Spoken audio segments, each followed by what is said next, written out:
estamos de volta com As Cunhãs, seu podcast de política do Brasil e do Ceará, além de outras cositas más. Eu sou Camila Fernandes e, como sempre, estou ao lado de outras duas cunhãs jornalistas, Ébile Rebouças. Tudo bem? Como é que estão as coisas? Tudo ótimo, Ave Maria. Modo turbo total, né? Modo parece que nós já estamos em 2026. É uma entrevista encarrilhada na outra. Essa entrevista aqui vai ao ar depois já de uma semana de nós três termos ido para uma farra do bloco Pra Quem Gosta É Bom.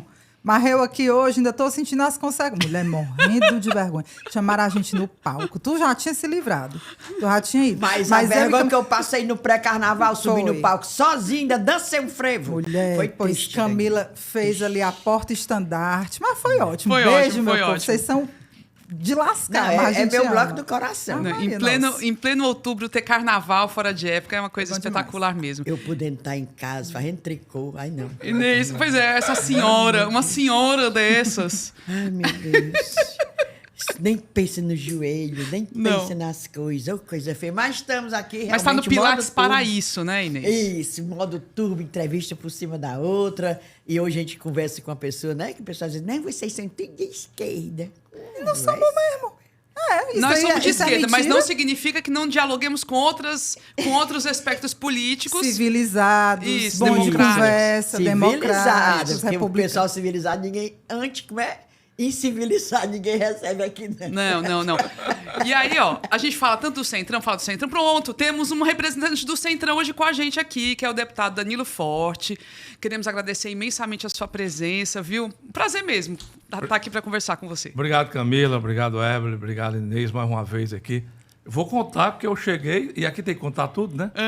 Eu cheguei cedo, quando cheguei na portaria, eu disse, eu vim aqui para encontrar as cunhãs, elas já chegaram? O rapaz da portaria disse, não, só chegou a madame, só estava aí. E ela hoje está bem madame mesmo, com essa flor no cabelo. Francesa. Estilo francês de Maranguape. Entendeu? Então, para mim é uma alegria muito grande estar aqui com vocês. As referências são maravilhosas. O diálogo é democrático. Eu acho que tem que se dialogar com todo mundo. E a virtude está no centro. Olha, Isso aí já é chegou óbvio. fazendo a propaganda. Já chegou fazendo a virtude propaganda. não estou nos sistemas, a virtude está no centro. A gente precisa amadurecer muito para chegar no centro. Tem uma passagem engraçada, ainda estou que gosta de passagem. No dia daquele evento lá da União, lá em Brasília, né, que Ciro estava com toda a pompa lá, e muito cortejado, e num dado momento estava eu e chegou um rapaz do Jornal O Povo que estava lá Era o Biagi, eu lá. acho, João Paulo. É o João Paulo, exatamente, foi o João. Aí, e agora estão juntos? Aí o Ciro, muito criativo, foi isso. Pois é, o Danilo veio da esquerda, eu vim da direita e nos encontramos no centro. Olha, tá vendo? Então é uma evolução, né? Para mim e para ele. Mas às vezes esse centro flerta com os extremismos, né, deputado? Vamos já falar sobre isso. Porque é isso, tem muita coisa, ultimamente, de fato, mais do que nunca, mas desde o Arthur Lira, o Centrão virou, assim, manchete, né? Tá no centro dos holofotes mesmo.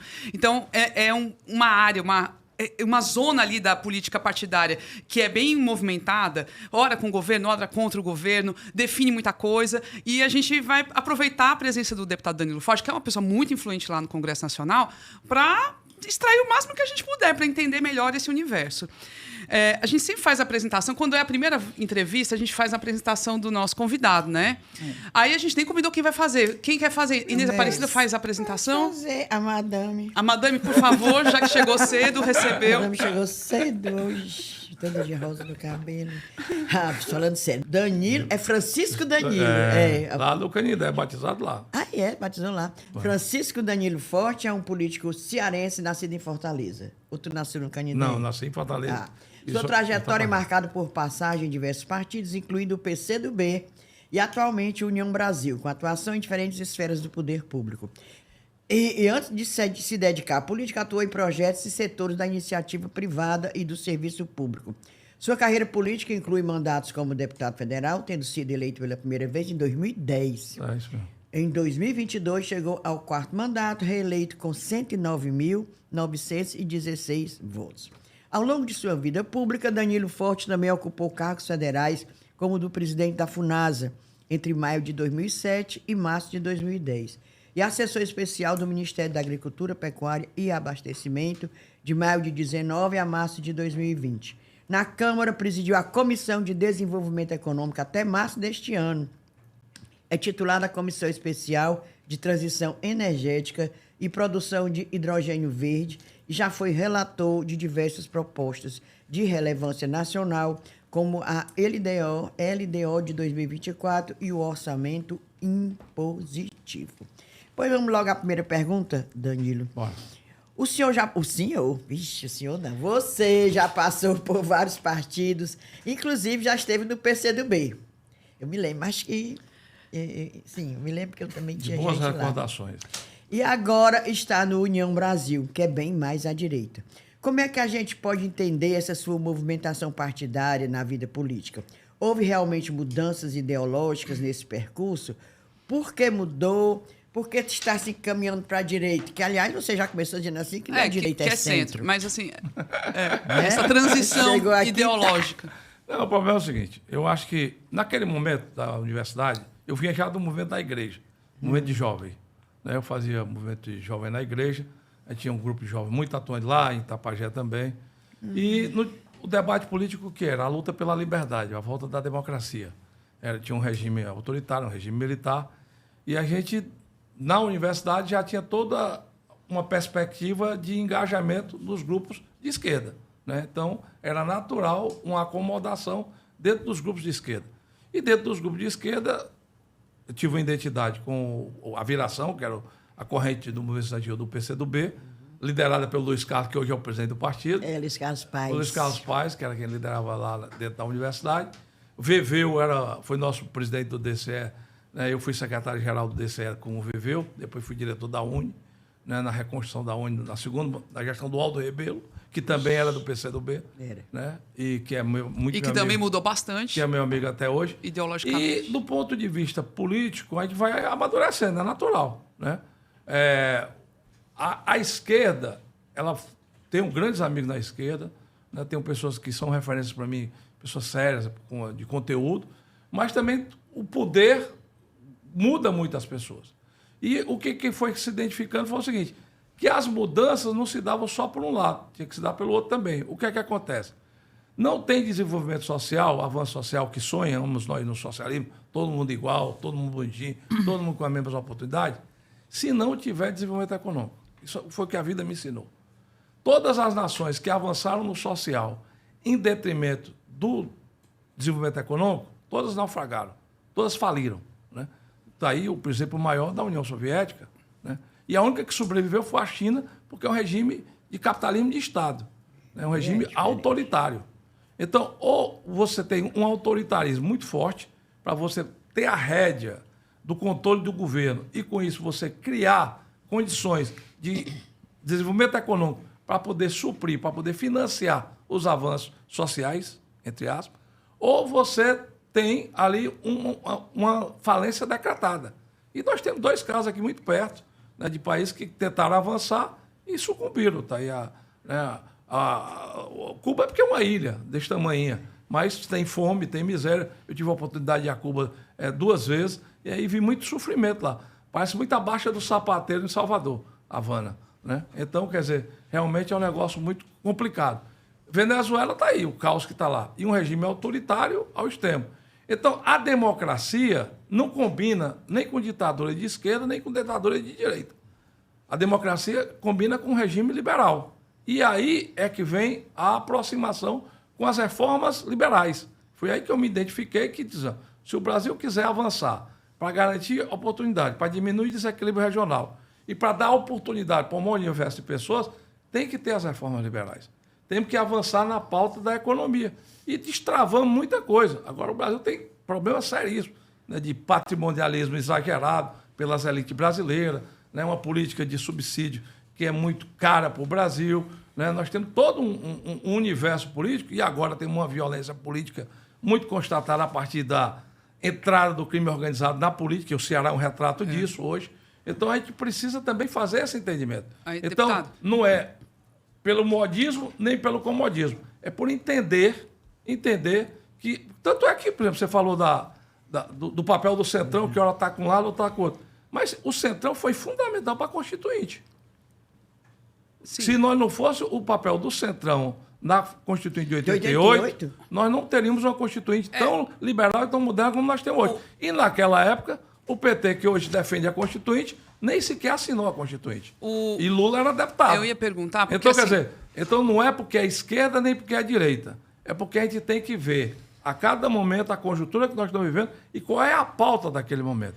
Hoje, o Brasil precisa avançar na pauta das reformas econômicas e do combate à violência. É que o senhor passou assim, saiu do socialismo para uma política liberal, e no meio do caminho, por exemplo, a gente tem ali a social-democracia, o Estado de Bem-Estar Social da Europa, que gerou desenvolvimento, sobretudo no pós-guerra, sem necessariamente se abraçar com os princípios liberais estritos como assim, se propõe hoje, Estado mínimo, essas coisas. Pelo contrário. Agora que, nos últimos anos, depois das crises econômicas que romperam ali, teve na Europa, teve nos Estados Unidos, começaram a aplicar medidas mais drásticas, né, de liberalismo, e a crise está instalada.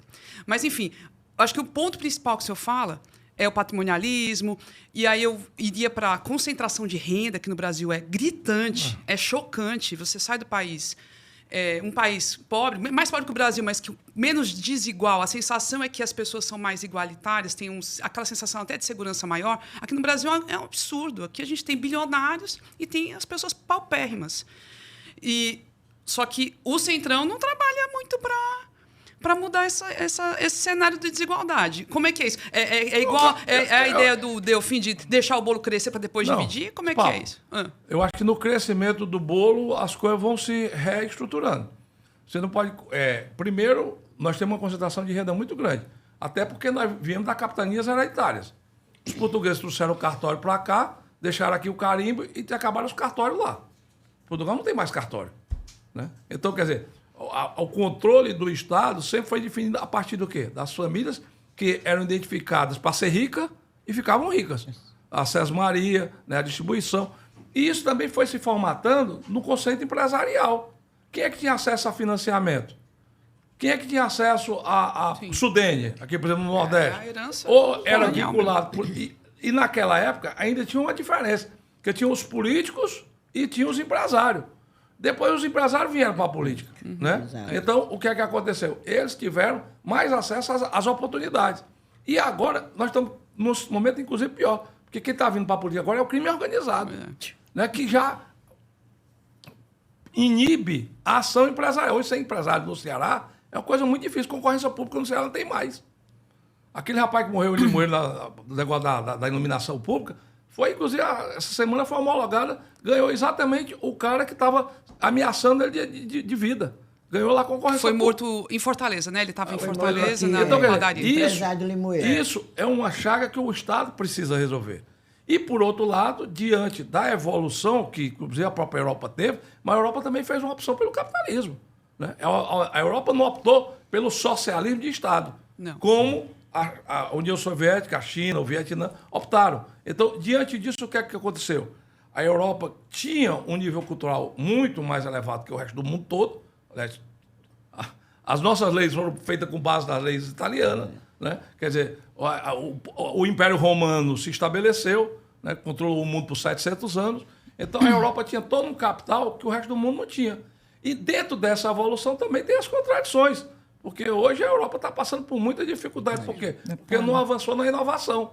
A China e os Estados Unidos avançaram na inovação e hoje a Europa precisa dos dois para sobreviver. Deputado, agora sim, o senhor...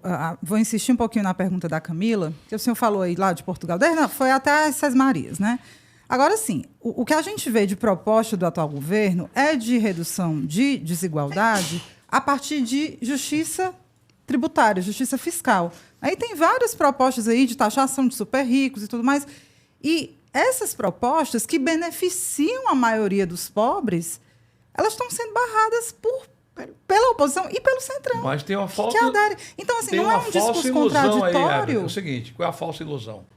Ninguém faz justiça tributária, ninguém faz justiça fiscal aumentando o imposto.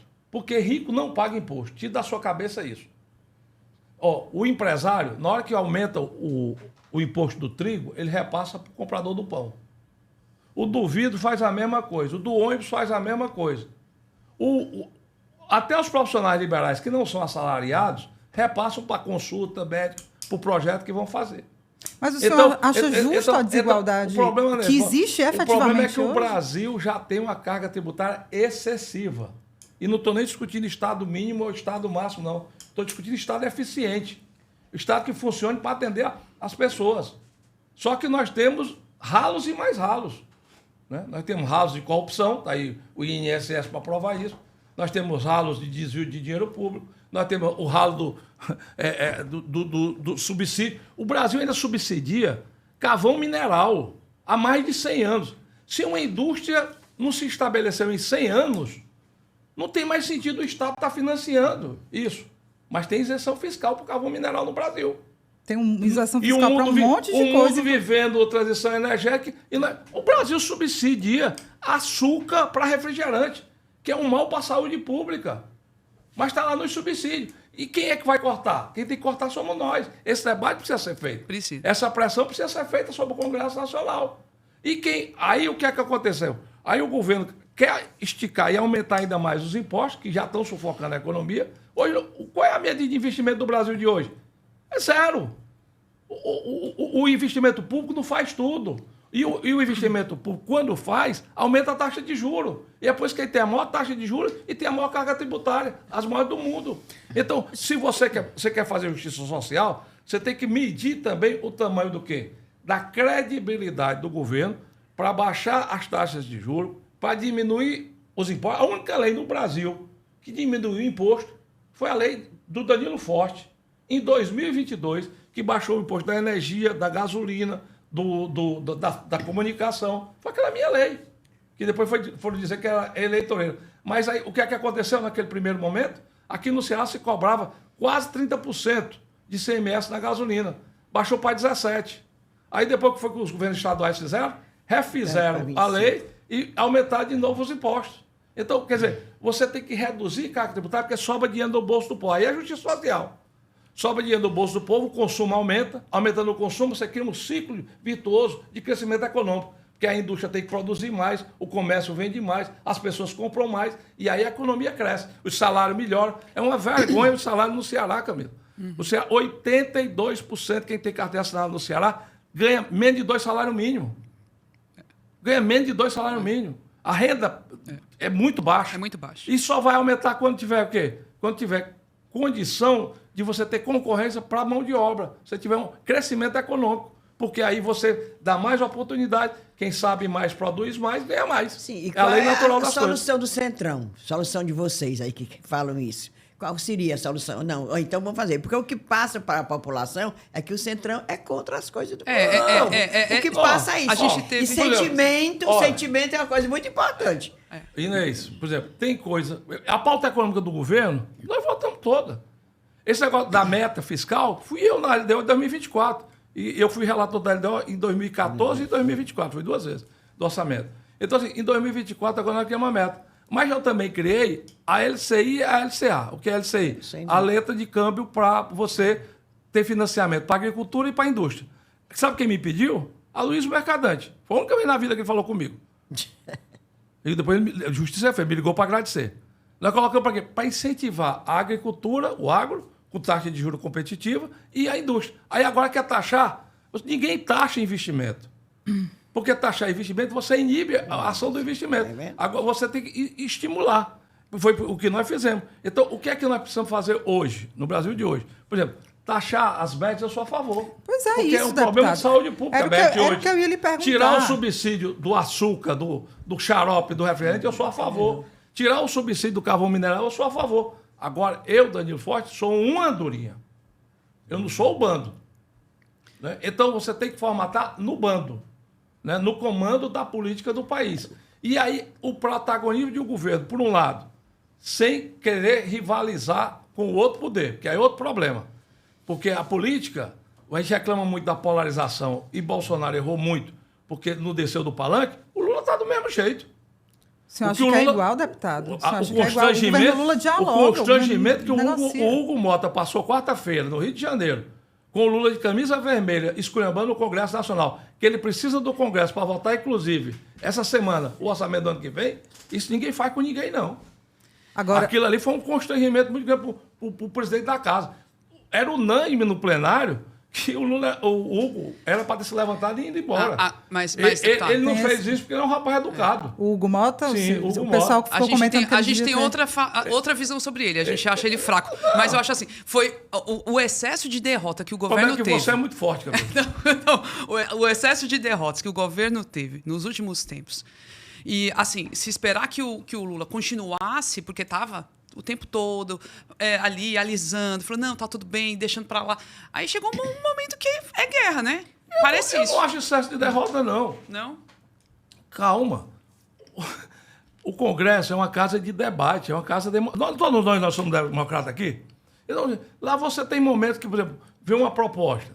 Por exemplo, orçamento. O governo manda o orçamento. O orçamento é inchado, né, para atender todo mundo. Não cabe dentro da realidade brasileira. Mas tem que atender a um judiciário, que é o judiciário mais caro do mundo. Né? O Brasil gasta mais de 1% do PIB, de tudo que se produz riqueza no país, com o judiciário.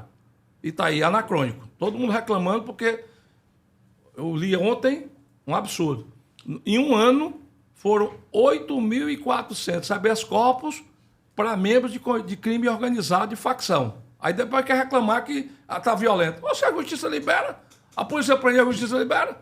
Aqui no Ceará teve uma juíza que em um mês liberou 28 criminosos do Comando Vermelho.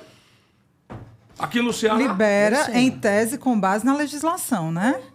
Em tese, com base na em tese, legislação, mas e há habeas uma série corpus- de projetos. Mas habeas corpus é uma coisa que depende muito do julgador. Certo. Né? O habeas corpus é uma figura que depende do jogador.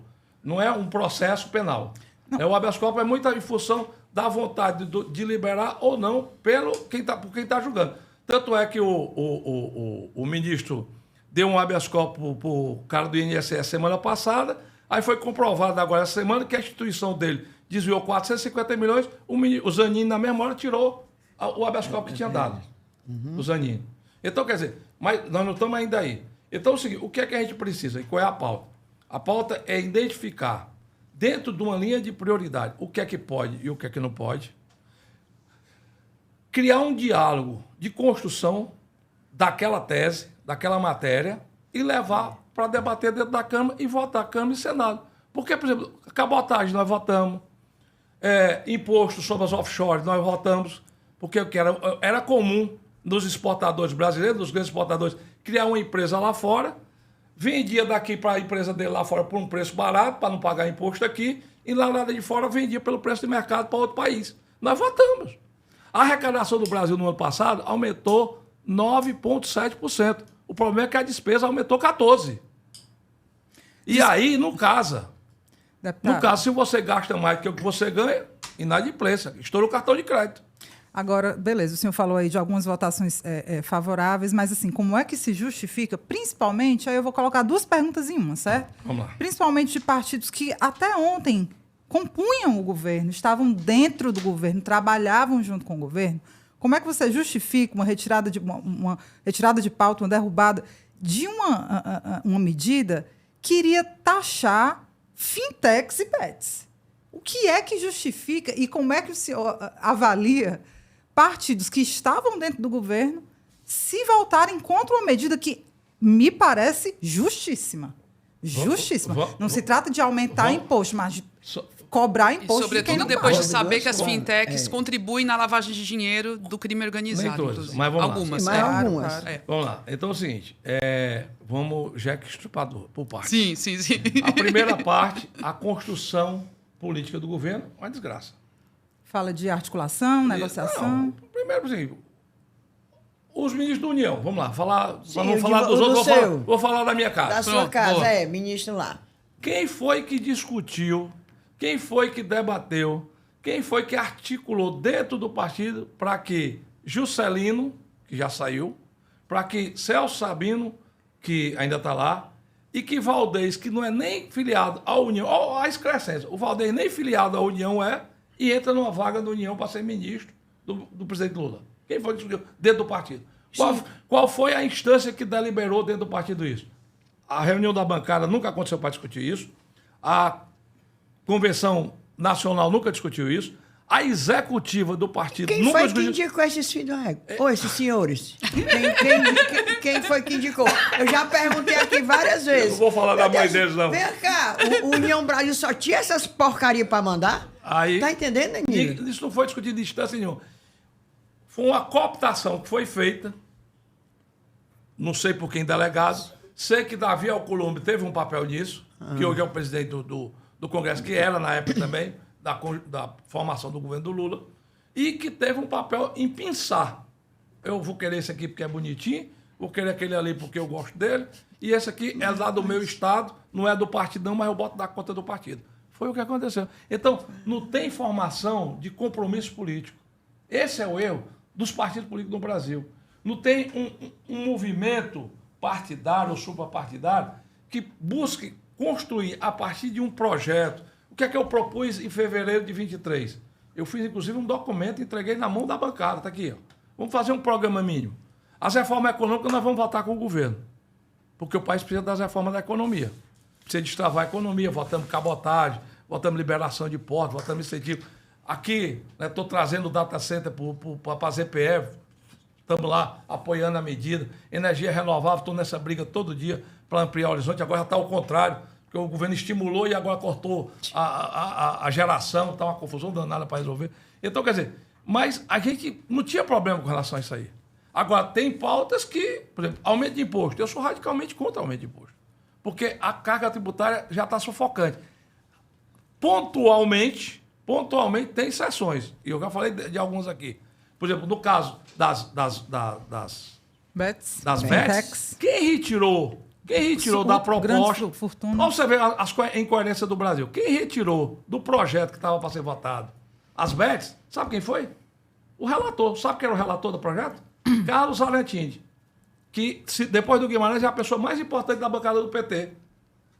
Ele retirou as bets do projeto, Ele retirou as bets na hora de votar. Na hora de votar ficou as fintechs, ficou os bancos e retirou as bets para acomodar politicamente, porque tinha uma bancada, a casa é plural, tem representação de todo segmento, tem representação do crime lá dentro também. Claro que tem.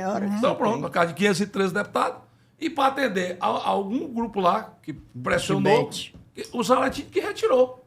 Então, o governo não foi até o fim defendendo a cobrança do imposto nas bets, não. Essa história está mal contada. O Zaratini retirou para fazer o acordo a cobrança das bets. E aí, como a coisa foi postergando, já estava no último dia, não deu tempo mais votar. Inclusive, eu disse para o Lindenberg, se mandar um só das bets, é mais fácil aprovar. Porque tem fintech do mal, mas também tem fintech do bem. Claro. Mas não é justo Então, que as do bem e as do mal paguem imposto igual qualquer instituição financeira, sendo boa, bonita, feia? Banco já paga imposto, e paga muito. Não pode aumentar. Porque se aumentar, o que é que acontece? Repara. Mas a carga tributária de fintech é diferente da do banco. Pouquinha coisa. Né, com relação a alguns tipos de operação. Mas não é muita coisa. Mas querendo ou não querendo, também tem um papel de estimular a economia. É lógico que as que estão envolvidas no Comando Vermelho, as que estão envolvidas na sonegação fiscal, essas têm que ser fechadas e quem é responsável por elas ir para a cadeia.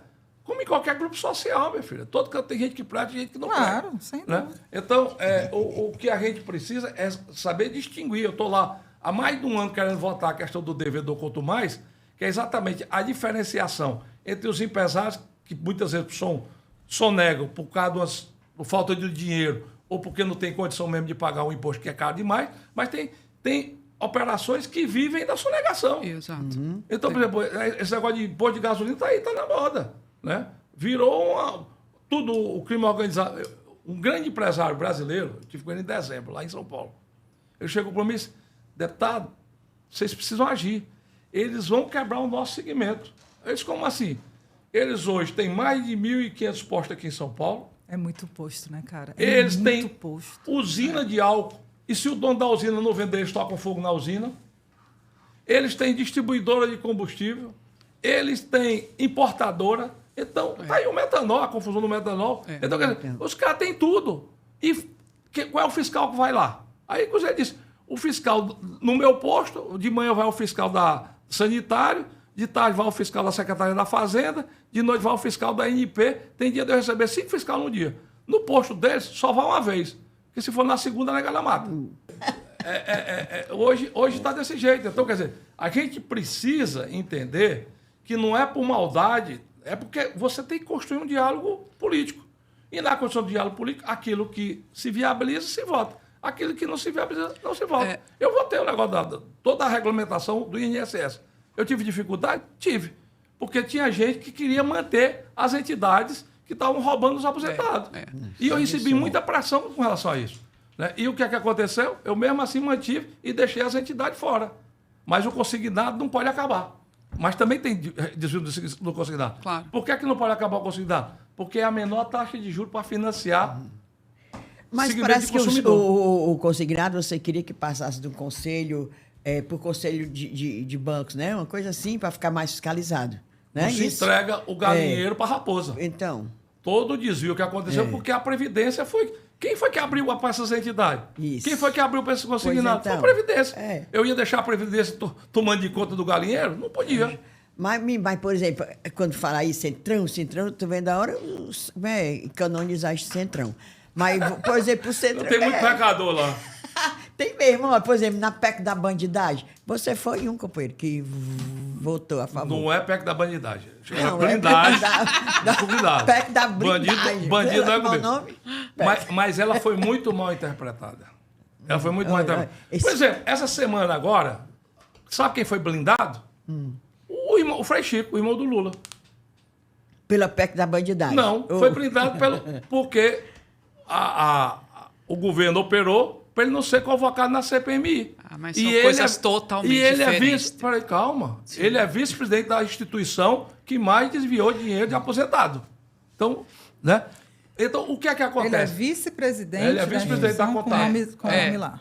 Contac. Então é o seguinte, tenha calma. Então é o seguinte, não é porque você vem com... Não, então, não, era só pra deixar você claro cutuca pros bem, ouvintes. você cutuca bem. Então é o seguinte, então o que é que acontece? Não pode um deputado responder pela opinião. Tem erros na PEC? Tem. Eu vou falar deles. Inclusive, votei contra 2. Mas o Van Hatten está respondendo um processo porque chamou o presidente da República de ladrão.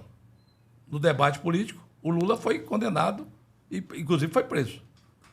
Né? E o processo dele não foi inocentado. O processo dele foi suspenso. Tem um outro deputado que disse que o Gilmar liberava habeas corpus para bandido. Aquele que vocês gostam de Porta dos Fundos fez o Disque Gilmar. E numa das brincadeiras do Disque Gilmar, era perguntando quanto é que o Gilmar cobrava por um habeas corpus para liberar um traficante no Rio de Janeiro. É uma piada que está do Porta dos Fundos, inclusive, no YouTube. Como é que o senhor sabe Então- que eu gosto de Porta dos Fundos, hein? Porque eu sou doido pelo Porta dos Fundos. Mas eu gosto também. É bom demais. Eu gosto, inclusive tem o Antônio é meu amigo. Então é o seguinte, quer dizer, a opinião, a palavra, é o parlamento. Se você cercear o parlamento, você acaba a democracia. Como agredir o parlamento também é ruim para a democracia. Você está agredindo o poder. Querendo ou não querendo, você pode gostar ou não gostar, mas todo mundo ali está eleito. Todo mundo ali representa o povo. Votou bem, votou mal, o debate precisa ser feito. Agora, não pode agredir a instituição dessa forma. E a PEC era exatamente para respaldar o direito à opinião. Aí vieram os sabidos, colocaram presidente de partido. Presidente de partido não é representante do povo. Pois é. Partido é instituição civil. Aí fizeram uma acomodação para atender e colocar... Já está um erro aí. E a segunda coisa foi que na abertura dos processos, o voto tem que ser secreto. Porque senão... Aliás, tem que ser aberto. No painel. Porque se for secreto, fica mais difícil de você expor um colega. É uma corporação.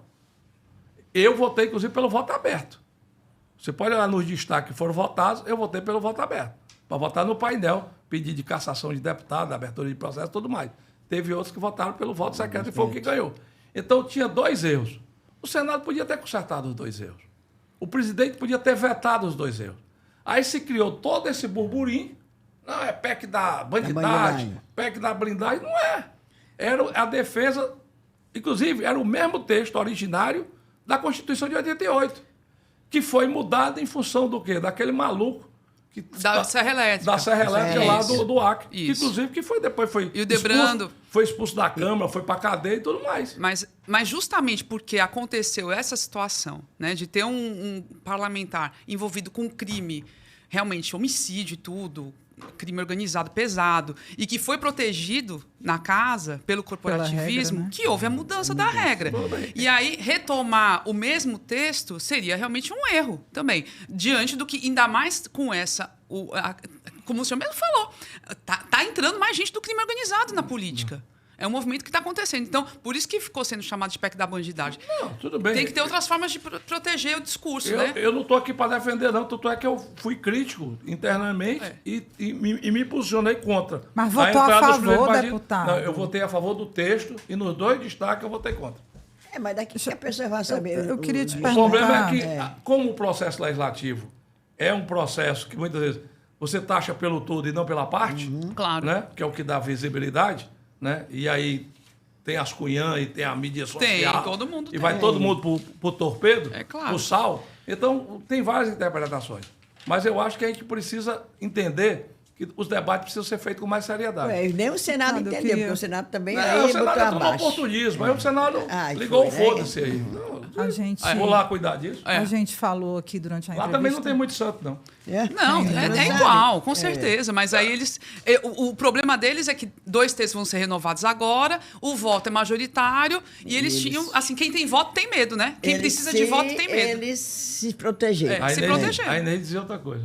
Isso. Exatamente. Não, deputado, a gente tem falado muito aqui nos episódios, e já aqui, só nessa mesa, já falamos várias vezes da infiltração do crime na política, né? E isso é Você vê a tristeza, assustador, né? é horrível, é desesperador. É. Porque aí acaba tudo, né? Domina geral.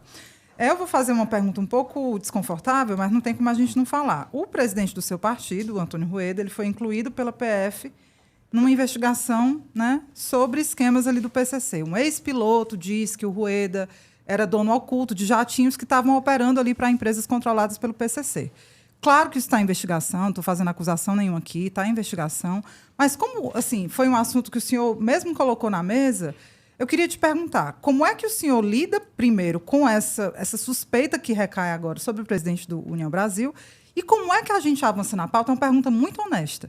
Como é que a gente avança na pauta da segurança pública, tendo em vista essa realidade de que partidos de A a Z, a gente está vendo com fulano A, B, C, com envolvimento com crime organizado? É lamentável. São 2 perguntas. Nós estamos vivendo essa tristeza da eleição aqui em Santa Quitéria. Como é que o pai é afastado pelo envolvimento com o Comando Vermelho, né? E o filho vai ganhar a eleição. É loucura isso aí também. Então, quer dizer, eu acho que cabe muito à interpretação da justiça, até porque ele foi eleito 2 vezes, o Braguinha, foi eleito uma vez, cumpriu um mandato, foi afastado, depois foi para a eleição de novo e ganhou a 2ª eleição, né? Aí usou o argumento, não, porque ele não tomou posse, mas ele foi eleito. E agora o filho pode ser reeleito, então é a pré-eleição. E a pré-eleição é vetada. Você só pode ter direito a uma eleição e uma reeleição. Isso cabe um questionamento jurídico em cima disso. Né? Aí o cara é presidente da Câmara, né? Vai lá, né? Faz a manobra política com a Câmara, elege o filho presidente e o filho assume e continua o serviço do pai que estava envolvido com a coisa. Isso é uma questão... E o que é pior? O que é pior? É ver pessoas do porte do senador Cid Gomes, que eu conheço desde o nascedouro. Zé Euclides era um homem seríssimo, de direita. Sim. Né? Esse era de direita mesmo, orgânica. A mãe, uma professora seríssima, né? E o filho lá no palanque exaltando um candidato que tem vínculos formais, né? E está no inquérito da Polícia Federal, constatado isso, com organizações criminosas. Esse é o Ceará que nós estamos vendo hoje. Aí a gente está falando especificamente aí- do Júnior Mano, né? Que não tinha sido mencionado Não, ainda. mas aí ele está falando do Braguinha, Braguinha. especificamente. Não, tô falando do Braguinha. Nada de Porque ele não política defendeu ainda o não. Braguinha, né? O Ele Júnior defende... Mano tem É outra investigação, história, é outra é. história. Ele está falando do Braguinha, Mas- que o mas- Cid Gomes fica calado. Mas é defendendo o filho do lamentável Braguinha. que o PSB, e eu conheço o Eudoro Santana, nem toda a vida concordei com ele, mas conheço bem. Eu presidi o PSB no Ceará na época do Eduardo Campos. Eduardo me convidou para ir para lá. Né? Fui para lá e tal, para montar aquele palanque para ele, para ser candidato a presidente da República, infelizmente teve o acidente, e depois o PSB mudou de posição, e aí eu terminei saindo. Mas é lamentável que o PSB sirva de berço para esse povo. E aí, o que é que precisa ser feito? Precisa ser feito, de um lado, os próprios partidos se qualificarem de forma melhor, ter a população e o eleitor entender que é contra a violência e não pode votar nos candidatos que têm vínculo com as organizações criminosas. Eles são intimidados, né, deputado? Essas pessoas votam porque são intimidadas. Não é só intimidada, não. Tem muita corrupção. Tem muita corrupção, tem muito dinheiro no jogo, tem muito benefício também, tem uma troca de favor no poder público que impõe essa situação. Eu vou te dar um dado aqui impressionante, isso é uma coisa que me marcou muito, há uns 15 dias atrás. Um rapaz lá do Genibaú, que vota comigo desde a minha primeira eleição, foi lá no meu escritório, lá na Vila Ebal da Guiar, atravessou a cidade toda, né, para chegar lá para dizer uma coisa para mim. Deputado, eu vim aqui para dizer que eu me orgulho muito de votar com o senhor está enxugando o gelo. Eu disse, como enxugando o gelo? Esse seu projeto do terrorismo é muito bom. O senhor está criminalizando as organizações criminosas como organizações terroristas, porque aí era aquela época da confusão das internet, eles tomam as internet dos bairros, deceparam uma senhora agora que era cozinheira da polícia. Porque ela se negou a envenenar um policial. Porque se negou a envenenar o policial. Então, é o estado de flagelo que nós estamos vivendo. E aí o eleitor também precisa ser conscientizado que quando ele está votando nessas pessoas, ele está fortalecendo essas ações. Ele está fortalecendo as ações. E toda a cidade do interior, você sabe hoje quais são os vereadores que são ligados às facções, que são ligados aos traficantes. Todo mundo sabe. Só que uma vez eu disse isso, inclusive, para o secretário de polícia. O que é que o senhor achou especificamente do envolvimento do nome do Rueda nessa investigação? Vou chegar lá. Então, assim, quando você chega no centro do poder e você vê essas questões envolvendo parlamentares, tem deputado federal envolvido também. Tem senador que também é envolvido. É triste, é lamentável. Eu tive 3 vezes com o ministro Lewandowski discutindo o projeto do terrorismo, que é um projeto de minha autoria. Que equipara as organizações criminosas com o crime organizado. Que com isso você acaba com fiança, acaba com indulto, acaba com audiência de custódia, você com isso, você agiliza o processo penal, você federaliza o processo, porque a justiça federal é menos corrupta do que a justiça comum. Então você tem, e ao mesmo tempo você aumenta a pena, você quer criar um instrumento, porque as Forças Armadas do Brasil estão muito ociosas, então vamos botar as Forças Armadas, em vez de querer fazer política, que não pode, devia cuidar das fronteiras, devia cuidar dos portos do aeroporto. Esse porto, a briga aqui nesses portos do Ceará é uma vergonha. E todo mundo sabe, e tem quantos anos que se diz isso? Tem mais de 10 anos que se diz que esses 2 portos são portos de exportação de droga.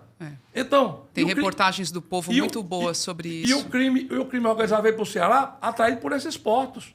Quem trouxe esse crime organizado, esses cabeças para cá, né? Que inclusive foi até que foi assassinado lá naquele helicóptero lá, que era um dos cabeças do PCC. Que morava aqui no Alphaville da vida, isso é muito bem. O que trouxe esse povo para cá foram esses postos. Então, e ninguém consegue controlar, então tem que ter um controle ostensivo e tem que ter realmente um poder coercitivo muito forte de embate. E a justiça.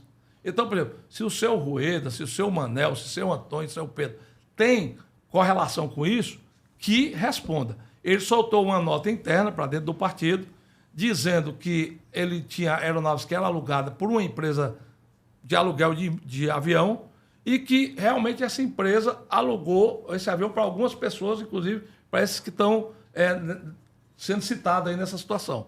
E que ele não tinha nada a ver de relação pessoal com os caras. Isso foi o que ele disse internamente.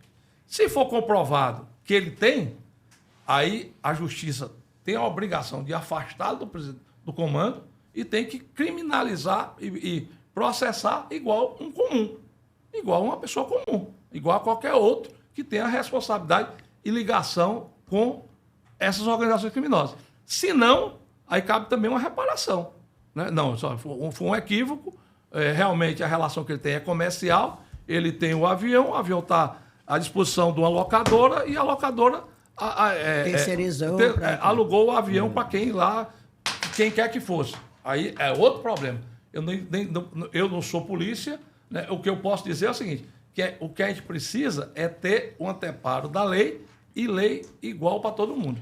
Deputado, o senhor falou com o ministro Lewandowski algumas vezes sobre a sua proposta. Uma das propostas que estão entaladas lá no Congresso é justamente da PEC da Segurança, que tem realmente a intenção de federalizar algumas atuações, né? Sobretudo quando se trata de crime organizado, e está empacado, né? Queria que o senhor falasse um pouquinho disso, como é que está o andamento. Inclusive, quando eu falei a primeira vez, ele me falou que estava preparando a PEC da Segurança. Até esperamos um pouco. Fizemos uma audiência numa mesa grande, maior que essa aqui, estava toda a representação do Ministério, a parte de Direitos Humanos, a parte das polícias, Polícia Rodoviária Federal, Polícia Federal, o diretor-geral da Polícia Federal, estava o pessoal da representação do Ministério Público, estavam todos lá na mesa, no entorno da mesa. E aí a discussão era o seguinte, por um lado, a PEC da Segurança. A PEC da Segurança ela é mais do ponto de vista do organograma, das relações entre prefeitura, Estado e governo federal. Isso. E também sobre financiamento, que é o financiamento da segurança pública, que eles querem criar, inclusive, uma vinculação orçamentária com relação a isso. Que, inclusive, o Brasil precisa discutir essa questão dos pisos e dos setores da... porque tem um piso da saúde, tem um piso da educação, e agora todo mundo quer um piso. E a segurança também quer. Que é o maior problema social do Brasil hoje. Por outro lado, criou uma reação de governadores, que não querem perder a autonomia sobre as suas polícias, que criavam um organograma com hierarquia de cima para baixo, que cria, né? E como é que isso ia se dar na relação dentro do controle dos estados. Isso criou um ânimo contrário com relação à PEC. Eu acho que, do ponto de vista administrativo, a PEC não é toda ruim, tanto é que eu votei a favor da PEC, né? Da abertura do processo. O Mendonça ficou de... Agora, tem muita coisa que a PEC não vai resolver. Por exemplo, a PEC pode colocar as Forças Armadas nas fronteiras para combater o tráfico. Pode colocar nos postos e aeroportos. A PEC pode fazer isso. Mas a PEC já não pode fazer com relação ao ato da prisão, ao processo. Porque aí é o processo penal. Né? É uma lei complementar à PEC. Ela pode orientar, mas ela não pode definir na Constituição. E, por outro lado, também, nós precisamos de dois engajamentos. Um engajamento jurídico, para poder dar base, mas nós precisamos principalmente do ostensivo, do coercitivo, do enfrentamento, que esse é onde nós estamos fracos. É esse que o Brasil perde a guerra para o crime. E daqui a prova, está aqui o Ceará. Todo ano aumenta o investimento do Ceará em segurança pública e o crime aumenta numa velocidade muito maior. Por quê? Porque é aquilo que o cara lá do Ginibalro me disse. Eles estão dentro do Estado. Deputado, o delegado tem medo de enfrentá-los. O policial sabe onde ele está e não vai porque tem medo, inclusive, da corregedoria. Então, quer dizer, nós estamos numa situação seguinte, que a polícia, muitas vezes, tem receio do enfrentamento porque tem medo do enfrentamento que vai ter para dentro, caso ela tenha uma ação mais ostensiva com relação a isso. Então, quando o senhor fala que precisa melhorar, só para ver se eu entendi bem, o senhor fala que é preciso aperfeiçoar o ostensivo. O enfrentamento. O enfrentamento. Não seria, então, via inteligência, via investigação? Também. Por cima, como, por exemplo, a Polícia Federal tem feito, sufocando? Também. Só que ostensivo tem, só que lá no Itapajé, na rua. Lá no Itapajé, tinha um rapaz que estava preso. Em maio, mandaram ele de volta para o Itapajé com a tornozeleira. Ele chegou no Itapajé, a primeira coisa que ele fez foi arrancar a tornozeleira e em 60 dias teve 28 crimes. Aí mataram o rapaz. Na hora que matou, acabou. Eu estou defendendo aqui que mate... Eu não estou defendendo pena de morte. Eu sou contra a pena de morte. Eu sou radicalmente contra a pena de morte. Mas se não tiver o combate ostensivo, o controle, o que é que acontece? O cara... Por isso é que eles simplesmente ignoram o cadeia. Porque acha que vai ser preso, já compra um habeas corpus e vai embora. Então, é esse modus operandi da justiça brasileira que precisa ser interrompido. E, por outro lado, aí você tem o clássico. Qual é o clássico? Sufoca financeiramente, vai lá nas fintech que estão ligadas, vai nas empresas que estão financiando, vai nos comandos, faz o sufoco financeiro para abafar, mas embaixo está muito corroído. Embaixo tem exércitos montados de cada vez mais protegidos pela polícia. Aí é guerra, meu filho. Aí é guerra. Aí é guerra. E quando é guerra, tem que capacitar o exército do nosso lado para fazer o enfrentamento. Então você tem que dar condição para que a polícia possa intervir, para que a Polícia Federal possa intervir e para que os comandos possam chegar de fato para resolver o problema. Porque o que é que acontece hoje? Também Ceará. a gente precisa fortalecê-los. A Polícia Federal do Brasil todo só são 14 mil efetivos. É muito pouco. Danilo, É muito pouco. tu fala muito aí, o Ceará tá assim, mas o Rio de Janeiro também tá assim, né? Não, o Rio de Janeiro Pior. era o É início. o Brasil início. todinho. Mas Era o não, é início. porque a pessoa fica só, né? Tá lá, o Rio São de Paulo. Janeiro, São Paulo, tá o legal, pessoal não. com governadores de direita também, quer dizer, é uma coisa... Eu sou preocupadíssima com essa história, eu não vejo solução, tu acredita? Não vejo. Mas bora voltar... Mas Vamos voltar para a eleição 2026. Quando esse programa foi ao ar, o Ciro Gomes já estará afiliado de volta à União Tucano, né? Com as penugem dele, tudo colorida. Aí, né? Que Tucano é bicho bonito. É bonito, Eu acho. é. Bicão. Pois é. Aí, será que com tudo assim indicando, apontando para ele ser um candidato a governador, aí tu acha, ô Danilo, que vai se unir à direita aqui, tipo o seu partido, União Brasil, com o PL, com o PSDB? Tu acha, como é que tu tá vendo aí em 2026? eu acho o seguinte, primeiro, eu conversei com o Ciro, a primeira vez que eu conversei política, eu conheço o Ciro há quase 50 anos, desde a adolescência. A primeira vez que eu conversei política com ele foi há um mês atrás. Aí conversamos mesmo. Foi 2 horas de conversa. Ele, né, muito inteligente, como todo mundo conhece, muito preparado e muito magoado. Né? Continua, aquela mágoa importe até aqui de mágoa. Ele tem uma mágoa eternamente. muito do passado recente dele na política nacional e na política local. E ele viu ali uma janela de oportunidade de um resgate. Então ele falou muito de gratidão ao Tasso. E talvez tenha sido isso a motivação principal dele voltar ao PSDB. Eu até brinquei com ele. Eu disse, olha, você podendo jogar no Flamengo, você não vai jogar no Baraúna. União Brasil é um partido grande, Claro. um partido que pode lhe Tinha dar mais estrutura, né? a estrutura que você precisa para alavancar uma candidatura. Eu disse, não, mas eu já iniciei essa conversa com o Tasso, tenho uma gratidão por ele muito grande, quero terminar minha vida política, né, sendo grato a ele e tal, e tal, e tal. Então tá bom. Então pedi um tempo e o tempo passou e agora está aí a definição da filiação dele essa semana. Eu acho que para a política local vai ser muito bom, porque a pior coisa do mundo é a monolítica. A pior coisa do mundo é uma hegemonia que impede, inclusive, o debate. Aí todo mundo se acomoda ali no projeto de poder. Nós já somos de um Estado pobre em que as pessoas são muito subservientes ao poder, né? Isso é histórico. E, diante disso, a gente ter uma alternativa de poder, oxigena a economia, oxigena a política, lança novas lideranças, querendo, reabre o diálogo. Quando o Tasso derrotou os coronéis, né? Inclusive naquela época eu já era do MDB jovem, né? Porque era jovem na época, e coordenei lá a campanha no MDB, a partir dali surgiu uma renovação política muito forte, inclusive o próprio Ciro, que vinha, né, do Pai na Arena, do PDS, engaja ali e toma um vulto muito grande. E o Ceará, querendo ou não querendo, teve uma mudança de modelo administrativo muito forte. Eu acho que existe o Ceará antes do Tasso, depois do Tasso. A reforma fiscal que o Tasso fez foi muito profunda. Foi. Né? Inclusive com os costumes que precisam ser feitos de novo. Né? Hoje é difícil você encontrar um ex-prefeito, um ex-parlamentar que não tem um cabide de emprego no governo. A máquina está mais do que inchada. Né? É um desperdício de dinheiro absurdo, porque é muito dinheiro que vai aí pro ralo para fazer clientelismo político. Isso todo mundo sabe e está visível. Então, eu acho que isso é bom. O Ciro, em si, é preparado, ninguém pode negar isso, né? Nunca votei nele. Ele disse que vai nessa conversa de vocês? Ele disse que estava à disposição. Quando o político diz que está à disposição, é É porque porque já está vai. dentro. Então pronto. Quando diz que está à disposição, é igual jogador de futebol. Total. Quando diz que vai estar à disposição do professor, é porque está doido para jogar. Então, ele está doido para entrar no jogo, né?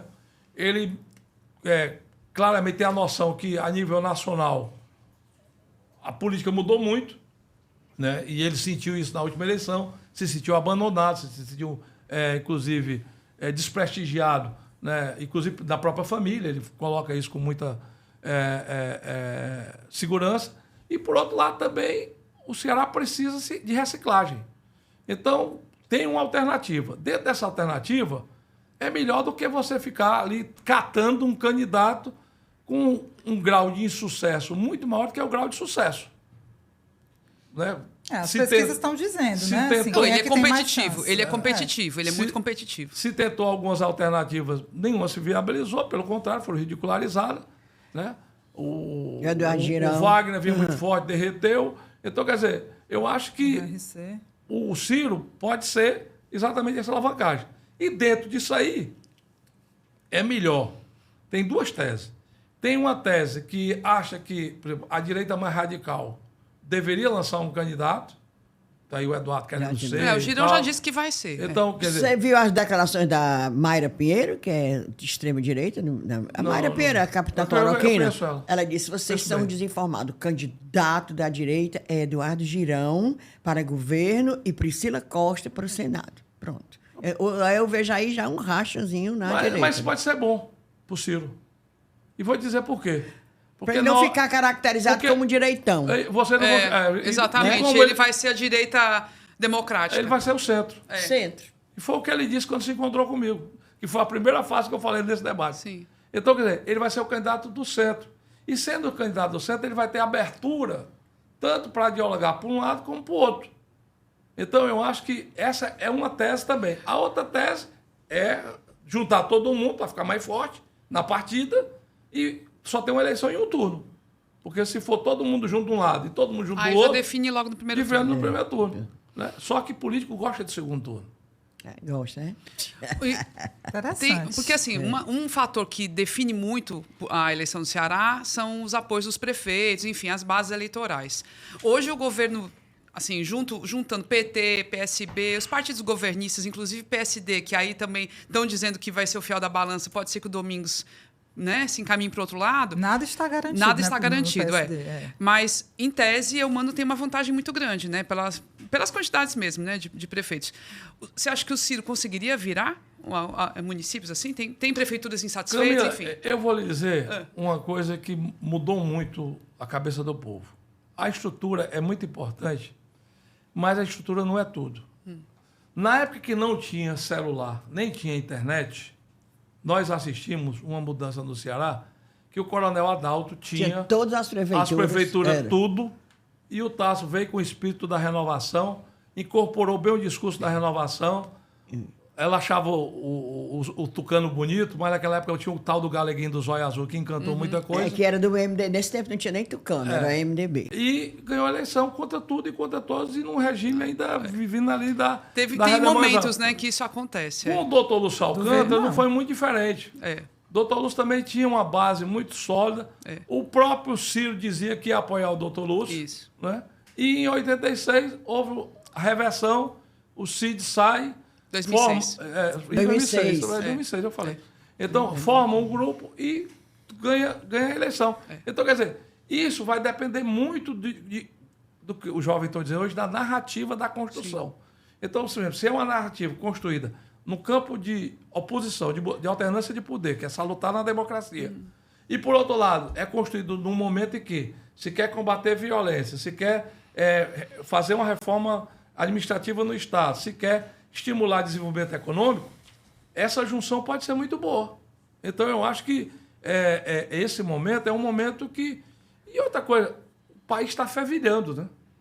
Há um fervilhamento muito grande no Brasil, há uma descrença muito grande em segmentos da política, né? Então, quer dizer, tem muita coisa cansada. Então, eu acho que tudo isso pode ser um somatório. E por isso é que eu digo, então tem duas teses. Uma tese que é juntar tudo e já partir na frente, e tem outra tese que é, né, ter pelo menos 3 palanques aí, ou mais, e dentro dessa construção, no segundo turno, se juntam aqueles que são mais parecidos. Acho que para terminar, né? Seguindo essa toada, deputado, mas falar agora de nacional.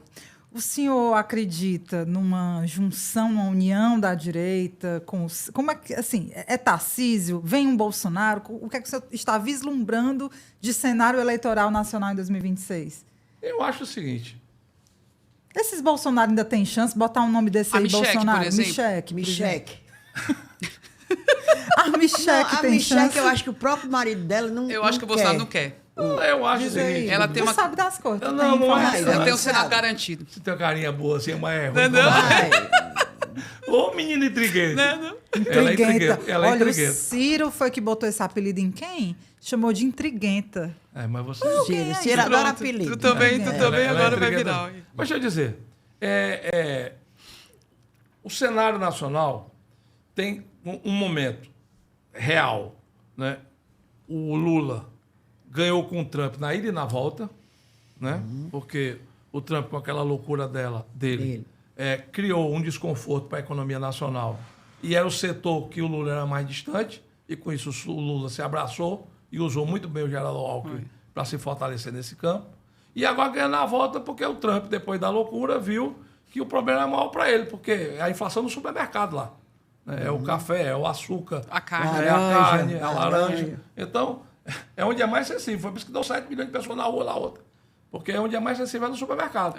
Então, ele agora vai ter que desfazer e para o governo vai ser muito bom. Então, o Lula se capitalizou.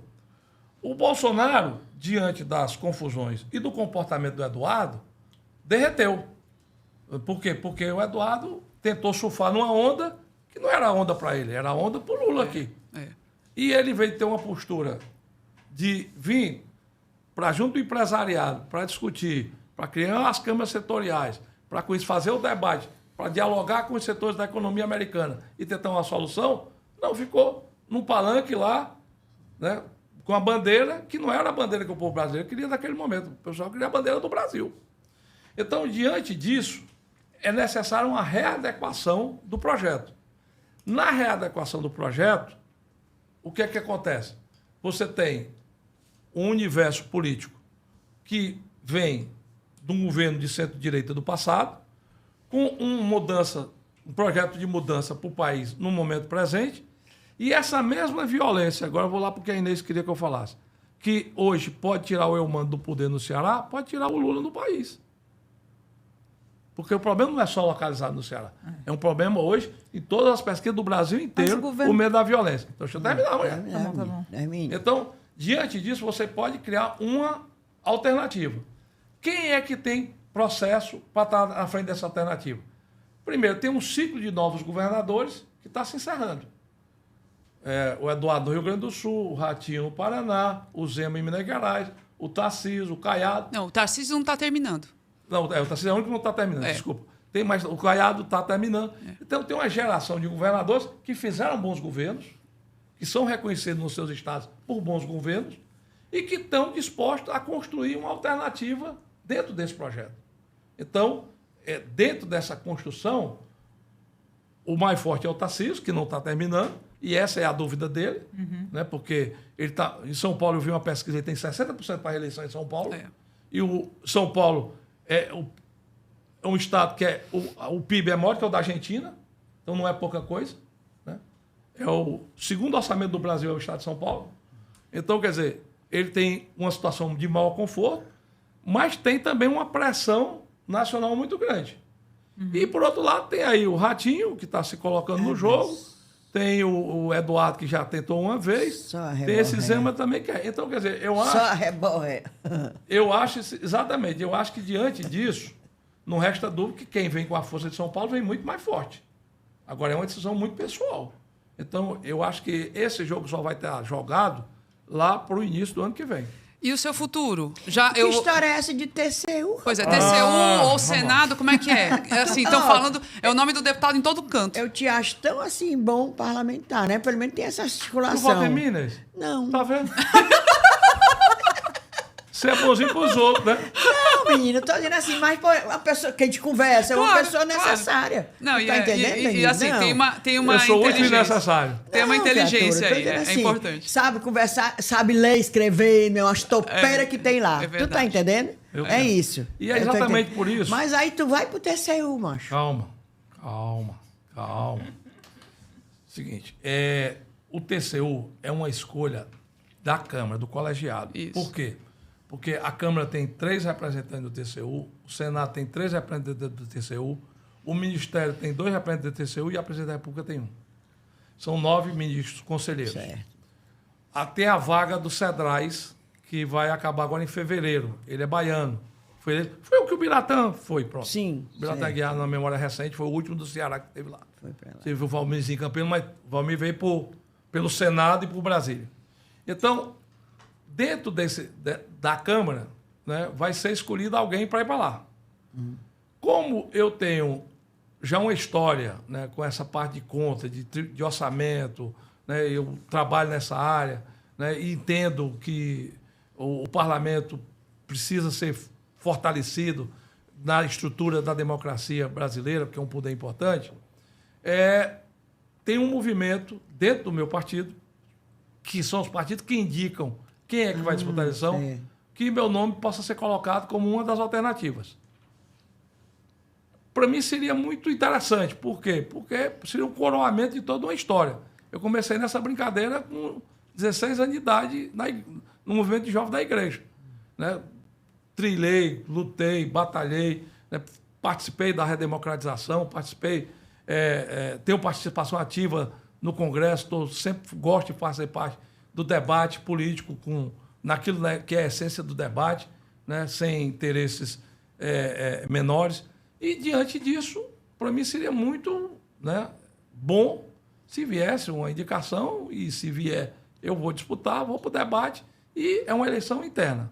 Sim. Mas não é uma eleição fácil. Geralmente é uma eleição que tem lá 4 ou 5 disputando, né? Às vezes, por exemplo, tem uma situação que fragiliza um e uma situação que coloca outro, tem, né, as interferências externas de força de governo, de força da mesa da Câmara, né, de força dos blocos partidários.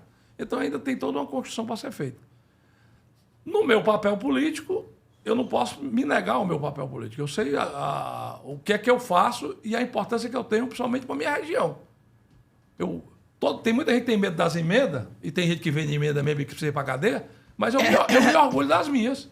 Eu fiz um campus da UFC em Itapajé. Eu coloquei emenda para fazer um campus lá em Crateús e eu não sou nem votado em Crateús.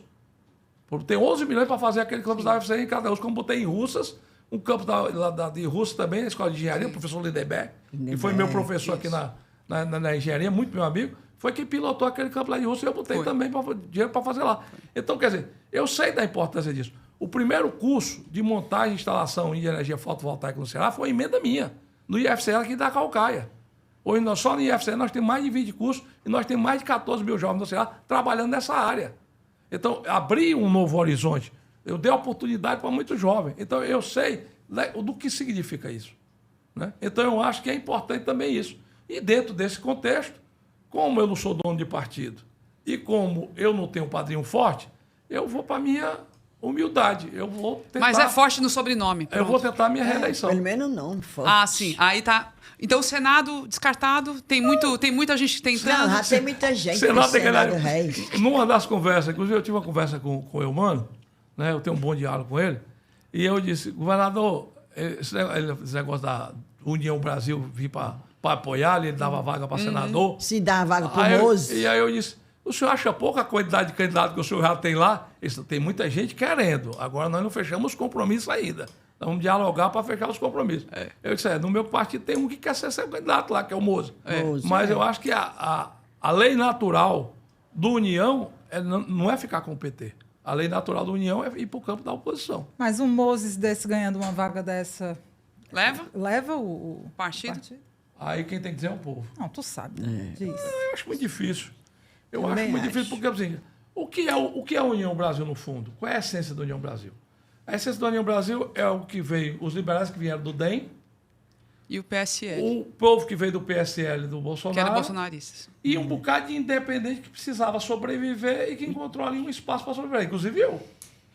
Eu vim do PSDB, foi uma tragédia, aquela discussão, nós tínhamos 3 deputados federais, só fizemos um, que foi o Roberto Pessoa. Pois não é, rapaz. Então, quer dizer, foi uma loucura. Eu assumi porque o Roberto foi ser prefeito e eu assumi. Aliás, fiquei mais deputado do que ele. Né? Porque eu fiquei 2 anos e os 4 meses. Ele teve que sair para a campanha. Né? Mas agora, nesse outro momento, o que é? Tem um viés ideológico mais forte. E o povo do Ceará, querendo ou não querendo, colocou a União Brasil no campo da oposição. Então fica...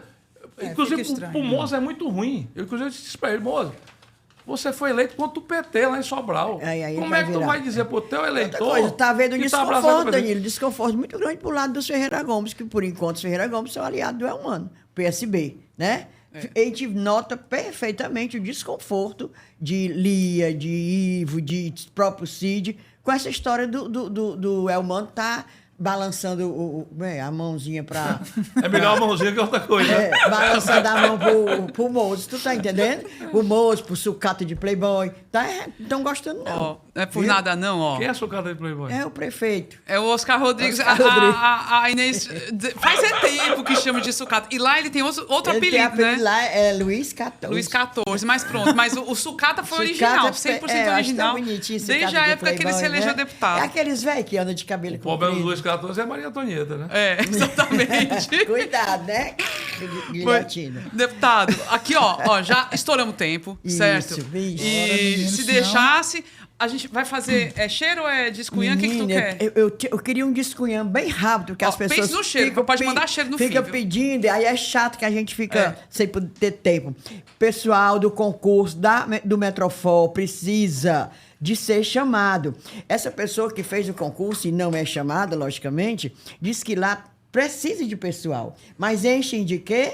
Terceirizado, ar-condicionado, tá entendendo? Que ganha muito mais do que até esses pobres concursados. E eles queriam, pelo amor de Deus, que o Metrofol deixasse de ser cabide de emprego. Já denunciaram até o Ministério Público e agora, até agora, nada. Pois está aí o recado de vocês. Eu adoro ser porta-voz de concursado que não é chamado. Inclusive- E cheiro lá. Manda, pode mandar. Cheiro, Thaís... Deixa eu botar meus óculos. Thaís Vieira, do IFCE, do campus de Jaguaribe. Ela é louca pela gente, a bichinha. E um criatura chamado Borbojão. Mas tu se chama Borbojão. Pode dizer, Borbojão, mande beijo, cheiro, cachaça, pronto, Borbojão. Tem, Eu vou Evelyn. mandar um cheiro generalizado de novo, reforçando para quem gosta é bom. E a minha turminha de carnaval, que esse povo que tá sempre frescando. Cristiane Ramos, a rainha dos pré-carnaval, fora de época e dentro de época. Carol Silveira, Sara, enfim, aquela negrada ali todinha do Pirata. Beijo. Eu tenho o descunhã a jato. A gente teve um episódio anterior que a Inês recebeu a informação de que 190 estava fora do ar aqui no 190, Ceará. 190. imagina. É o da polícia. E então. eu fiquei sabendo de uma pessoa que trabalha na polícia que foram 10 dias, mais ou menos. Eu falei até 2 ou 3 Foi. que a pessoa me do disse, telefone, durou 10 dias, fora do aí. ar, ou intermitente, voltava, depois caía de novo. Situação, assim, absurda. Assim, é você ficar totalmente sem ter para quem recorrer numa situação de emergência. Você- 190. é o telefone que você tem de referência. Então, assim, assim, um desabafo desesperado, porque não pode acontecer uma coisa dessa, gente. Esse é um problema de infraestrutura, isso tem que ser resolvido. Mas depois a gente vai falar mais de polícia, acho que é uma questão que precisa voltar. E eu não tenho cheiro, não. Cheiro embaixo tudinho, viu? Show. Deputado, Mande cheiros. seu cheiro. Aqui é igualzinho Primeiro- mais do interior. Primeiro, um cheiro pra vocês, né? Oh, oh. Que me aguentaram aqui esse tempo todo, mais de bom, uma hora. gostei da Tá conversa. vendo? Foi boa. Foi Eu boa. acho que é importante, que eu tenho um bom respeito, um maior carinho por todos os jornalistas. Eu acho que a comunicação é fundamental, é um alicerce importantíssimo para a democracia. Né? Eu acho que sem imprensa livre não tem democracia. Temos que ter imprensa livre. E o programa das Cunhãs é um programa sem bônus, né? Mas com a responsabilidade muito grande de proteger a sociedade, de proteger as mulheres. Né? E eu achei muito bacana o que vocês estão fazendo aqui. Show. E um cheiro especial para as pessoas que a gente quer bem. Um beijo. Quem está me escutando sabe para quem eu estou mandando. Tá misterioso esse É cheiro. assim, do Mistério. meu eu para o teu, né? Eu tô entendendo. Não é igual a Rádio Interior? É, do meu eu para o Esse teu. foi, esse Não é foi igual a Carmesse, eu de camisa azul. Essa foi misteriosa. essa Pois foi. brigadíssimo, viu, deputado? Voltaremos a conversar ao longo do próximo ano aí, com certeza, né? Eleição pegando fogo, a gente quer ter essas fontes perto, porque quem sabe tudo a gente pode mandar as informações. Pode ser off, viu, deputado? A A gente respeita. Bom, gente, é isso. Agradecemos demais a sua companhia com a gente até aqui. Esperamos que vocês tenham gostado aí. Só para variar um pouquinho, um deputado um pouquinho de um espectro político um pouquinho diferente, vale a pena, né? Ainda mais do calibre que o deputado Danilo Forte, que realmente conhece muito a política, os bastidores e tudo mais. Então, esperamos que vocês tenham gostado. Lembrando, se você quiser apoiar o podcast, bora apoiar o podcast. Tem aquelas 3 formas. O site apoia.se/ascunhaspodcast. Pode ser o Pix para a chave ascunhaspodcast@gmail.com ou pelo Orelo, se você nos escuta por lá. Na produção do episódio estivemos eu, Camila Fernandes, a Ebeli Rebouças e a Inês Aparecida. O apoio nas redes sociais é feito pela empresa Ponto Indie. Gravação, edição e todos os chamegos que a gente recebe aqui da Pró-Produções, que a gente ama de paixão. Trilha sonora é a música Barroada Gagá da banda Breculê. E é isso, até a próxima semana, gente. Tchau!